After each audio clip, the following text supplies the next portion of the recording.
శ్రీ గురుభ్యో నమః. బ్రహ్మోపేంద్ర మహేంద్రాది దేవ సంస్థుత వైభవ.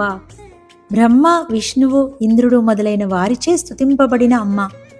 64వ నామంలో అమ్మ యుద్ధానికి బయలుదేరే ముందు దేవర్షిగణ సంఘాత స్తూయమానాత్మ వైభవ. 83వ నామంలో యుద్ధం అంతా అయి విజయం సాధించాక బ్రహ్మోపేంద్ర మహేంద్రాది దేవ సంస్థుత వైభవ. సాధకుడు అమ్మ అనుగ్రహం కోసం ఆర్తితో మొదట ప్రార్థన చేస్తాడు. అనుగ్రహం లభించాక ఆనందంతో ఎలుగెత్తి స్తోత్రం చేస్తాడు. భ్రమరం ఆహారాన్వేషణలో జూంకారం చేస్తూ వెళుతుంది.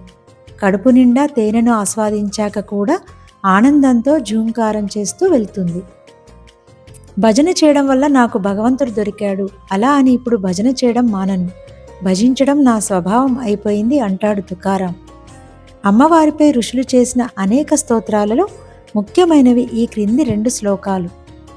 సర్వమంగళ మాంగళ్యే శివే సర్వార్థ సాధికే శరణ్యే త్ర్యంబకే దేవి నారాయణీ నమోస్తుతే. సర్వదా సర్వదేశేషు పాతుత్వాం భువనేశ్వరి మహామాయా జగద్దాత్రి సచ్చితానంద రూపిణి.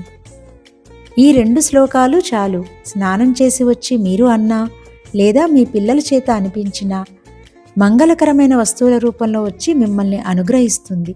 ఆ మంగళకరమైన వస్తువుల పేర్లు విన్నా చాలు, మీ ఇంట్లో అన్ని శుభాలే జరుగుతాయి. మంగళకరమైన వస్తువులు: గురువు, గోవు, అగ్నిహోత్రం, బంగారం, పాలు, పెరుగు, వెన్న, నెయ్యి, సూర్యుడు, స్త్రీ, రాజు, సిద్ధార్థం, పసుపు, తులసి, అద్దం, పుష్పం, బిల్వపత్రం, సువాసిని. గ్రహదోషాలు ఉన్నవారు పై శ్లోకం చదువుకుంటూ ఉన్నా, పై వస్తువుల వైపు చూస్తూ ఉన్నా గ్రహదోషాలన్నీ తొలగిపోయి సుఖశాంతులతో జీవిస్తారు.